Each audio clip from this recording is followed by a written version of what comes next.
कार्तिक उस इंसान को देखकर खुश होने के साथ साथ थोड़ा सा हैरान भी था। वो खुद में ही बोला, देव ये यहाँ क्या कर रहा है? मैंने तो इसे पार्टी में इनवाइट ही नहीं किया था, अब क्या होगा? सभी देव को देख रहे थे। देव अंदर कार्तिक के पास आते हुए बोला, क्या बात है, भूल गया मुझे? और जाकर कार्तिक के गले लगा। कार्तिक भी मुस्कुराते हुए प्यार से उसके पीठ को थपथपाकर उससे दूर हटा और बोला, तुम यहाँ कैसे? मैंने तुम्हें इनवाइट नहीं किया था। तब देव शिकायत करते हुए बोला, वही तो, मुझे इनवाइट क्यों नहीं किया था? आज तुम्हारा बर्थडे है। मुझे जैसे ही पता चला कि तुम यहाँ रह रहे हो, मैं यहाँ आ गया। तो मुझे क्या पता था यहाँ पे इतनी बड़ी पार्टी चल रही है। वैसे मैं पूछ सकता हूँ कि तुमने मुझे इनवाइट क्यों नहीं किया था? भूल गया क्या तेरी मेरी दोस्ती? हाँ? कार्तिक भावुक होते हुए बोला, मैं तुम्हें कैसे भूल सकता हूँ? मेरे सबसे प्यारे बचपन के दोस्त के मुझसे दूर चले जाने के बाद मेरे पापा भी मेरे पास से दूर चले गए। जब मुझे किसी सहारे की ज़रूरत थी तो तुम ही थे जिसने मेरा साथ दिया, मेरी हिम्मत बढ़ाई। तुम मेरे लिए सबसे खास हो, मैं तुम्हें कैसे भूल सकता हूँ? इतने पर देव बोला, अच्छा ये सभी बातें याद हैं, लेकिन ये नहीं याद है कि आज पार्टी है तो मुझे भी इनवाइट करना है। मैं ही पागल तुम्हारे बर्थडे का इंतज़ार करते करते तुम्हारे घर तक आ गया। वैसे ये मेंशन बहुत ही खूबसूरत है। कार्तिक हंसते हुए बोला, आई एम सो सॉरी, मुझे लगा कि तुम बिजी होगे। तब देव बोला, अच्छा बिजी? और मैं? मेरा बिजनेस मेरे पापा संभालते हैं, मैं तो बस उनके साथ थोड़ा सा हाथ बटा देता हूँ। और तुम्हारे लिए तो टाइम निकाल लूँगा ना। बस तुमने इनवाइट नहीं किया तो बचने का बहाना ढूंढ रहे हो मुझसे, है ना? दरअसल कार्तिक देव को इनवाइट करना ही भूल चुका था, इसी वजह से बस उससे बचने का बहाना बना रहा था। फिर कार्तिक बात को घुमाने के लिए बोला, वैसे तुम्हें कैसे पता चला कि मैं यहाँ रह रहा हूँ? देव उज्जवल की ओर इशारा करते हुए बोला, ये है ना, इस ब्यूटीफुल की वजह से पता चला। तुम्हारी सेक्रेटरी? उज्जवल इस बात पर उसे देखकर मुस्कुराई। तब कार्तिक बोला, हाँ ठीक है, अब ये फ्लर्ट करना बंद करो। इतने साल बीत गए पर तुम नहीं सुधरे ना। इधर गौतमी अपने रूम में तैयार हो चुकी थी। उसने नीले रंग की लॉन्ग ड्रेस पहन रखी थी जो कि शोल्डर ऑफ थी। साथ ही वो ड्रेस बहुत प्यारी थी जो गौतमी पर बहुत ज्यादा खूबसूरत लग रही थी। गौतमी के लंबे बाल खुले थे, वो बिना किसी मेकअप के थी, पर फिर भी वो बहुत खूबसूरत दिख रही थी। गौतमी उस शोल्डर ऑफ ड्रेस में बिल्कुल ही कंफर्टेबल थी, क्योंकि इससे पहले उसने ऐसी ड्रेसेस पहनी हुई होती हैं। गौतमी खुद को शीशे में देखते हुए चहकते हुए बोली, क्या बात है, इससे पहले तो इतनी खूबसूरत नहीं लगी मैं कभी भी, लेकिन आज बहुत ब्यूटीफुल लग रही हूँ। अब बाहर जाकर देखती हूँ कि क्या हो रहा है और वो कार्तिक का बच्चा क्या कर रहा है। वो अपने ड्रेस को संभालते हुए चोरों की तरह रूम से बाहर झांकती है और सीढ़ी के पास पूरे आत्मविश्वास के साथ आती है। इतने पर कार्तिक से बात कर रहे देव की नज़र उस पर पड़ी। वो कार्तिक से बोला, वो लड़की कौन है? कार्तिक को लगा कि वो पूर्वी होगी, इसी वजह से वो पीछे घूमकर उसे देखता है। उसने जैसे ही गौतमी को देखा तो वो उसे बिना किसी एक्सप्रेशन के बस देखता ही रह गया। उसके साथ सभी लोगों की नज़र गौतमी पर ही थी। सभी को खुद को ऐसे देखते हुए देख गौतमी धीमी आवाज में खुद से ही बोली, सभी एक ही नज़र से ऐसे देख रहे हैं जैसे कभी इंसान देखा ही नहीं हो। फिर वो कार्तिक को देख कर बोली, ये मुझे ऐसे क्यों देख रहा है? जब कार्तिक ने उसे देखना बंद नहीं किया तो वो उसे देखकर एक बड़ी सी स्माइल करती है, पर फिर भी कार्तिक ने कोई रिएक्ट नहीं किया। इसी वजह से गौतमी वहाँ से पूर्वी के रूम में भाग जाना सही समझती है। वो अपनी ड्रेस को पकड़कर पूर्वी के रूम की तरफ भागने का एक्शन जैसे ही करती है, तभी उसे महसूस हुआ कि किसी ने उसके हाथ को पकड़ लिया। वो झट से पीछे मुड़कर देखती है तो वो सुमित था और जस्ट उसके ही पीछे राघव खड़ा था। अब गौतमी को थोड़ा अच्छा लग रहा था। उसने उन दोनों को देखकर कहा, हाय, फाइनली तुम दोनों आ गए। इतने पर सुमित बोला, कहाँ भाग रही हो, नीचे चलो। गौतमी उन दोनों को देखकर मुस्कुराई और धीमी आवाज में बोली, वाह, कितने हैंडसम दिख रहे हो तुम दोनों, अब चलो नीचे चल सकते हैं। वो तीनों ही डिसिप्लिन्ड वे में सीढ़ी से नीचे सीधे कार्तिक के पास आकर रुके। कार्तिक उन तीनों को ही देख रहा था। इतने पर गौतमी को देखते हुए देव बोला, हाय, आई एम देव, कार्तिक का बेस्ट फ्रेंड। तो उन तीनों ने भी देव को नमस्ते कहकर अपना अपना परिचय दिया। तभी कार्तिक गौतमी को देखकर कुछ बोलने ही वाला था, उतने पर देव बोल पड़ा। You are looking so beautiful. Gautami उसे देखकर मुस्कुराई और उसे थैंक यू बोलने ही वाली थी, उतने पर कार्तिक गुस्से से बोला, ज्यादा खुश होने की जरूरत नहीं है, इतनी भी खूबसूरत नहीं लग रही हो तुम। राघव, सुमित और देव तीनों ही हैरानी से कार्तिक को देखते हैं और गौतमी चिढ़ते हुए बोली, चुप करो तुमसे किसी ने पूछा? तुम अंधे हो, तुम्हें कुछ नहीं दिखता। गौतमी की ऐसी बात पर राघव सुमित थोड़ा सा हंसे तो कार्तिक ने उन दोनों को घूर कर देखा, जिसकी वजह से वो दोनों ही शांत हो गए। फिर कार्तिक गौतमी को गुस्से से देखते हुए बोला, ये तो है ही, बहुत बोलती है ये। फिर देव कार्तिक को बोला, कार्तिक ये तीनों हैं कौन? और ये लड़की इतना बोल रही है कैसे? मतलब तेरे सामने तो तेरी बहन भी इतना नहीं बोलती है, ये कौन है? कार्तिक उसकी बात का जवाब देने ही वाला होता है, तभी गौतमी इधर उधर देखकर कार्तिक की तरफ आगे बढ़कर धीमी आवाज में उसे बोली, वैसे तुम हैंडसम दिख रहे हो, कोई भी लड़की देखकर ना तुम्हें एक बार में ही फ्लैट हो जाएगी, मतलब एक बार में ही उसका काम तमाम। देव बड़ी ही हैरानी से गौतमी को देख रहा था और उसकी बातों को भी सुन रहा था। तभी कार्तिक की नजर पार्टी में मौजूद सभी लोगों पर पड़ती है, जो एक साथ सीढ़ी की तरफ देख रहे थे। सभी के चेहरे की एक्सप्रेशन बता रही थी कि किसी खूबसूरत सी चीज ने उनका मन मोह लिया है। तभी कार्तिक और देव एक साथ सीढ़ी की तरफ देखते हैं। उनके बाद गौतमी, राघव और सुमित भी देखते हैं। वो कोई और नहीं बल्कि अभिजीत था, जिसने काली जीन्स, साधारण सी पर बहुत ही खूबसूरत ढीली शर्ट इन करके पहनी थी, ऊपर से शू, हाथ में अपनी ही घड़ी और उसके बाल अच्छे से सेट थे। वो उस पार्टी में सबसे अलग पर सबसे हैंडसम दिख रहा था। वो सीढ़ी से तेजी से नीचे उतरा, उसने राघव, सुमित और गौतमी को देखा और उनके पास ही चलकर आने लगा। इतने पर देव कार्तिक से धीमी आवाज में बोला, कौन है ये हैंडसम लड़का? पक्का अगर मैं लड़की होता ना तो इससे शादी कर लेता। तभी कार्तिक बोला, पर ये तुमसे नहीं करता। तभी अभिजीत राघव, सुमित और गौतमी के पास आ गया और आकर उन तीनों को हाय बोलता है। अभिजीत कार्तिक के सामने ही खड़ा था, जिसे देखकर फेक से स्माइल करते हुए कार्तिक बोला, काफी हैंडसम लग रहे हो। अभिजीत उसे देखकर बिना मुस्कुराए बोला, थैंक्स फॉर कॉम्प्लीमेंट। तभी अभिजीत गौतमी को देखकर बोला, गौतमी, पूर्वी कहाँ है? तब गौतमी बोली, ओह शिट, मैं तो उसे भूल ही गई, रूम में होगी। पर वो तो मुझसे भी पहले तैयार हो चुकी थी, तो वो अब तक आई क्यों नहीं? अच्छा मैं उसे। गौतमी ने अभी इतना कहा ही था, तभी कार्तिक वहां से सीढ़ी से ऊपर की तरफ चला गया। उसके पीछे अभिजीत जैसे ही जाने वाला था तो गौतमी ने उसके हाथ को पकड़ लिया। अभिजीत रुककर गौतमी की तरफ देखता है। गौतमी उसे देव से थोड़ी दूर पर लेकर आई, साथ में राघव और सुमित भी उसके पास आए। तब गौतमी धीमी आवाज में अभिजीत को बोली, अभिजीत सुनो मेरी बात। कार्तिक ने पूर्वी के सामने एक शर्त रखी थी, जिसमें तुम्हारी जान को कार्तिक से खतरा था। तुम्हारी जान के बदले पूर्वी उसे एक्सेप्ट करे, ऐसा कहा था कार्तिक ने। और एक्सेप्ट करने के लिए पूर्वी को वो ड्रेस पहननी पड़ेगी जो कार्तिक ने उसके लिए चूज किया था, और पूर्वी ने पहन ली वो ड्रेस। तभी सुमित बोला, तो इसका मतलब पूर्वी ने उन्हें एक्सेप्ट कर लिया, लेकिन क्यों? क्या उसे डर लग रहा है उनसे? फिर राघव बोला, क्या करेंगे सर, जान से मार देंगे अभिजीत को? मुझे नहीं लगता कि वो इतने बुरे हो सकते हैं। गार्ड ने तो थप्पड़ मारा था ना पूर्वी को, इसलिए उन्होंने उसके साथ वैसा किया था। अभिजीत को कार्तिक पर बहुत गुस्सा आ रहा था। वो चुपचाप खड़े उन तीनों की बातों को सुन रहा था और समझने की कोशिश कर रहा था कि कार्तिक से उसकी जान को कैसे खतरा है। फिर गौतमी बोली, एक मिनट, अभिजीत जब पूर्वी के सिर्फ गले लगा था तो उस कार्तिक ने इतना पिटवाया था अभिजीत को। अगर पूर्वी नहीं रोकती तो उस दिन उसे जान से मरवा देता वो। तो क्या वो गोली नहीं मार सकता? मुझे तो लगता है कि वो पक्का ऐसा कर सकता है, तभी पूर्वी इतना ज्यादा डर कर उसे एक्सेप्ट कर रही है, मजबूरन। अभिजीत गुस्से से बोला, मुझे किसी से डर नहीं लगता, जरूरत पड़े तो मैं अपनी जान भी दे सकता हूँ, लेकिन पूर्वी को मजबूरी में उस कार्तिक को एक्सेप्ट नहीं करने दूंगा।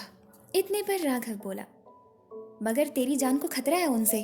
फिर अभिजीत बोला, क्या फर्क पड़ता है, और वैसे भी वैसे जिंदगी के होने का ही क्या मतलब, जो किसी के लिए मजबूरी का कारण बन जाए। इधर थोड़ी देर में कार्तिक अब तक पूर्वी के रूम में पहुंच चुका था। उसने जब पूर्वी को देखा तो पूर्वी अपने बिस्तर पर उदास बैठी हुई थी। कार्तिक ने उसे नीचे से ऊपर तक देखा, जिसे देखकर वो बहुत खुश भी हुआ, क्योंकि पूर्वी ने उसकी दी हुई ड्रेस ही पहनी थी। पूर्वी ने लॉन्ग रेड गाउन ड्रेस पहन रखी थी, जो शोल्डर ऑफ थी, जिसमें वो बहुत ज़्यादा खूबसूरत दिख रही थी। उसने अपने बालों को खुला किया हुआ था। कार्तिक ने जब उसे देखा तो वो उसे देखता ही रह गया। अभी वो उसे देख ही रहा था कि पूर्वी की नज़र गेट पर खड़े कार्तिक पर पड़ी। वो उसे देखकर बेड से नीचे उतरकर खड़ी हो गई। वो उस ड्रेस में बहुत अनकंफर्टेबल महसूस कर रही थी, क्योंकि उसने लाइफ में पहली बार ऐसी ड्रेस पहनी थी। फिर पूर्वी कार्तिक को बोली, तो तुम यहाँ क्या कर रहे हो? कार्तिक हंसा और बोला, क्यों, मैं नहीं आ सकता? पूर्वी बोली, नहीं, आ सकते हो, तुम्हारा ही तो है सब कुछ। तुम चलो, मैं नीचे आती हूँ। कार्तिक पूर्वी के पास आया और उसके बाएं हाथ को पकड़कर बोला, मेरे साथ नहीं चल सकती? पूर्वी उसे देखकर फेक से स्माइल करते हुए बोली, चलूंगी ना, तुम्हारे ही साथ चलूंगी, चलो। वो दोनों एक साथ ही रूम से बाहर निकले। कार्तिक ने पूर्वी का एक हाथ अपने हाथ में थामा हुआ था। पूर्वी खुद को उस समय के लिए कोस रही थी जिस समय वो पहली बार कार्तिक के गाड़ी के सामने आई थी। वो मन में बोली, क्या जरूरत थी न्याय करने की? मैं क्या कोई भगवान हूँ जो न्याय करने उतर गई थी? फंस गई ना बेकार में। पंगा ही नहीं लेना चाहिए ऐसे लोगों से। पता नहीं कहाँ से आ गया ये कार्तिक मेरी जिंदगी में, तबाह करके रख दी है इसने मेरी जिंदगी। ना चाहते हुए भी पूर्वी को कार्तिक के साथ जाना पड़ रहा था। इसी वजह से वो बहुत ज्यादा परेशान थी। तब वे दोनों एक साथ सीढ़ी पर आए। तभी राघव बोला, पूर्वी। सभी की नजर पूर्वी पर ही टिक गई। वो गजब की खूबसूरत दिख रही थी। इधर अभिजीत भी जब पूर्वी की तरफ मुड़ा तो उसने पूर्वी के साथ कार्तिक को देखा और कार्तिक के हाथ में पूर्वी का हाथ। पूर्वी नर्वसनेस से सिर को नीचे किए कार्तिक का हाथ पकड़े सीढ़ी से उतर रही थी। तभी सुमित खुद में ही बोला, ये लड़की ना एक नंबर की बुद्धू है। फिर उसने पूर्वी का नाम जोर से पुकारा, पूर्वी। पूर्वी उसकी आवाज पर सिर उठाकर उसे देखती है। तभी उसकी नजर अभिजीत पर पड़ी। उसे देखते ही वो अपनी नर्वसनेस, डर, सब कुछ भूल गई और अभिजीत को ही देखने लगी। अभिजीत को देखकर उसने अपने आप को प्रोटेक्टेड और सेफ महसूस किया। अब चाहे पूरी दुनिया ही उठकर क्यों ना पूर्वी के सामने आ जाती, वो उस ड्रेस में कंफर्टेबल तरीके से रह सकती थी, क्योंकि उस पार्टी में अभिजीत जो मौजूद था वो अभिजीत को ही देखने में खो चुकी थी। अभिजीत उदास, मायूस, चुपचाप पूर्वी को ही देख रहा था। राघव, सुमित और गौतमी को कार्तिक पर बहुत गुस्सा आ रहा था। पूर्वी अभिजीत को देखते हुए चुपचाप चलते ही जा रही थी। तभी उसे महसूस हुआ कि किसी ने उसका हाथ पकड़ रखा है। तो वो होश में आई और पीछे मुड़कर देखा तो वो कार्तिक था। उसने चारों तरफ देखा। वो दोनों तो कब के सीढ़ी से नीचे उतर चुके थे। कार्तिक गुस्से से पूर्वी को घूर रहा था। वो उसके गुस्से को देखकर अभिजीत को बिना देखे 2 कदम पीछे हटकर कार्तिक के बगल में आकर खड़ी हो गई और उदास मन से सिर को नीचे झुका लेती है। अभिजीत अभी भी पूर्वी को ही देख रहा था। गौतमी बोली, जी तो कर रहा है, इस कार्तिक का मुंह तोड़ दूं। तभी सुमित धीमी आवाज में बोला, हाँ, इस बार तो मैं भी तुम्हारी बात से सहमत हूँ। फिर कार्तिक तेज आवाज में बोला, सो आज इस खुशी के मौके पर मैं आप सभी को कुछ बताना चाहता हूँ। वो ये है कि अपनी ज़िंदगी का सबसे इम्पॉर्टेंट फैसला मैंने ले लिया है।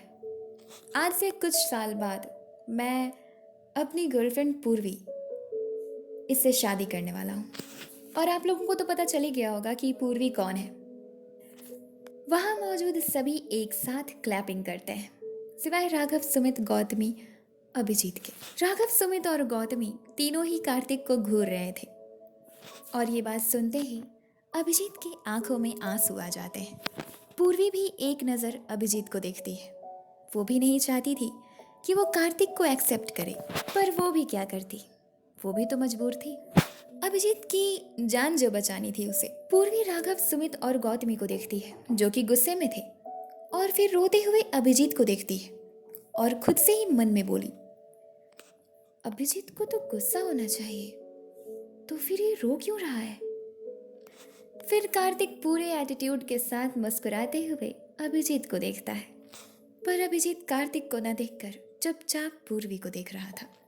अभिजीत की ऐसी हालत पर कार्तिक को बहुत हंसी आ रही थी और साथ में मज़ा भी। तब कार्तिक के पास देव आया और बोला, अब केक कट करना है महाशय जी, चलिए। फिर कार्तिक पूर्वी को लेकर केक के टेबल के पास गया। उसने खूब मज़े के साथ केक को कट किया और सबसे पहले उसकी एक पीस को लेकर सामने खड़े अभिजीत के पास गया, जिस पर पूर्वी गुस्सा हुई। राघव, सुमित और गौतमी को तो पहले से ही गुस्सा आ रहा था। इस बार अभिजीत भी गुस्से से कार्तिक को देखता है। कार्तिक उस केक के पीस को अभिजीत के मुंह के पास करके उसका मजाक उड़ाते हुए बोला, जीत की ढेर सारी शुभकामनाएं अभिजीत। तुमने तो पूरे विश्वास के साथ कहा था ना कि जीत जाओगे, लो फिर जीत गए। अब मुंह मीठा नहीं करोगे? इस बात पर उज्जवल और देव एक साथ थोड़ा सा हंसे। वो दोनों ही टेबल के दोनों तरफ एक दूसरे के आमने सामने खड़े थे। तभी देव की नजर पूर्वी पे गई, जो कब से देव को घूर रही थी। देव की तो जैसे हंसी ही गायब हो गई। वो इधर उधर करके वापस से कार्तिक को देखने लगा। तभी अभिजीत उसके हाथ से उस केक के पीस को अपने हाथ में ले लेता है और कार्तिक के मुंह के पास करके बोला, मेरी जीत की खुशी में सबसे पहले तुम्हें मुंह मीठा करना चाहिए कार्तिक। कार्तिक मुस्कुराया और उसने केक को खा लिया और फिर गौतमी को देखकर अभिजीत को बोला, क्या हुआ? मानसिक संतुलन तो ठीक है ना तुम्हारा? या फिर कहीं कोई सदमा तो नहीं लग गया ना अभिजीत तुम्हें? इतने पर अभिजीत गुस्से में बोला, जबरदस्ती पाया गया प्यार ज्यादा वक्त तक टिकता नहीं, थोड़ा संभल के खेलना। तुम्हारी जिससे लड़ाई है वो गेम का प्लेयर नहीं, गेम चेंजर है। तभी उसी में से एक लड़की बोली, वैसे कौन सा गेम खेल रहे हैं आप दोनों? तभी कार्तिक अभिजीत के बगल में आकर उसके कंधे पर हाथ रखकर बोला, ये है अभिजीत, मेरे और इसके बीच टॉम एंड जेरी वाली लड़ाई है। फर्क बस इतना है कि मूवी में हमेशा ही टॉम हार जाता है, मगर इस बार वो जीत गया। फिर वो अभिजीत को देखते हुए बोला, क्योंकि ये टॉम मूवी वाले टॉम से ज्यादा खतरनाक है। अभिजीत ने गुस्से में कार्तिक का हाथ अपने कंधे से हटा दिया और फिर वहां से चलकर जाकर सोफे पर बैठ गया। पूर्वी कार्तिक को गुस्से से घूर रही थी। इतने पर उज्जवल ने पूर्वी को देखा और उसे जानबूझ के दिखाते हुए जाकर अभिजीत के पास बगल में सोफे पर बैठ गई, जिस पर पूर्वी को इतना गुस्सा आया कि उसका बस चले तो वो अब भी उज्जवल को जान से मार दे, लेकिन वो कुछ नहीं कर सकी। पूर्वी अब भी अपने जगह पर ही खड़ी थी और अभिजीत को देख रही थी। पूर्वी का गुस्सा देखकर गौतमी, राघव और सुमित अभिजीत के पास जाकर बैठ गए, जिसकी वजह से उज्जवल और अभिजीत के बीच में गौतमी आ गई थी। अभिजीत बहुत ही ज्यादा टेंशन और स्ट्रेस में था। वो पूर्वी को नहीं देख रहा था, वो मन में कुछ सोच रहा था और बहुत ही ज्यादा मन ही मन बेचैन था। उसे कुछ सोच नहीं रहा था कि वो पूर्वी को बचाने के लिए ऐसा क्या करे। देव पूर्वी को देखते हुए मन में सोचता है, ओह, तो ये है पूर्वी, सबकी जिंदगी का सबसे बड़ा कांटा। पर ये कांटा इतनी खूबसूरत है कि किसी को चुप भी जाए तो वो भी भाग्यशाली हो। तभी कार्तिक का फोन बजा। उसने अपने फोन को रिसीव किया और मेंशन से बाहर चला गया, क्योंकि पार्टी में वहां बहुत शोर थी। कार्तिक को वहां से बाहर जाता देख गौतमी दौड़कर पूर्वी के पास आई और आकर बोली, हे पूर्वी, चल हमारे साथ बैठ। देखना यार, कितना परेशान है अभिजीत, हम सब कितने परेशान हैं तेरे लिए। क्या किया तूने? क्यों उस कार्तिक के बच्चे को एक्सेप्ट कर लिया? तू इतना डर क्यों रही है? ये कई सालों से फाइट किससे सीखी थी तूने? आचार डालने के लिए क्या? जो इतना डर रही है, खुद पे भरोसा नहीं है क्या तुझे? तुझे क्या लगता है कि कार्तिक कोई भी नुकसान पहुंचा देगा अभिजीत को और हम लोग कुछ नहीं कर पाएंगे? अभिजीत खुद इतना बड़ा फाइटर है, तू इतना अच्छा फाइट करती है, तो फिर दिक्कत किस बात की है? मैं भी थोड़ा मोड़ा कर ही लेती हूँ तेरी वजह से, और फिर राघव सुमित तो है ही। अरे यार, हम सब मिलकर इस कार्तिक को हरा देंगे, तू डर मत इससे। हमें बस किसी तरह से इसके जंगल से निकल के बचना है, भागना है यहाँ से। तभी पूर्वी गौतमी को शांत करते हुए उसके कंधे पर हाथ रखकर बोली, शांत हो जा गौतमी, शांत। उसके पास पिस्टल है, गार्ड्स के पास भी गन्स हैं, हथियार है उसके पास। हम हथियार से नहीं लड़ सकते, हम इंसान से लड़ सकते हैं। तभी गौतमी बोली, तो क्या हम यहीं अटके रहेंगे? क्या हम यहाँ से कभी बाहर नहीं जा पाएंगे? तभी पूर्वी बोली, जाओगे तुम सब, बाहर जाओगे यहाँ से। तुम चिंता मत करो। तभी गौतमी बोली, हाँ, तुझे छोड़ के ना हम में से कोई यहाँ से हिलने तक नहीं वाला, समझी? तभी पूर्वी अभिजीत की ओर देखते हुए बोली, गौतमी, अभिजीत रो क्यों रहा है? क्या उसके पास इससे बाहर निकलने का कोई तरीका नहीं है? कोई आइडिया नहीं है उसे?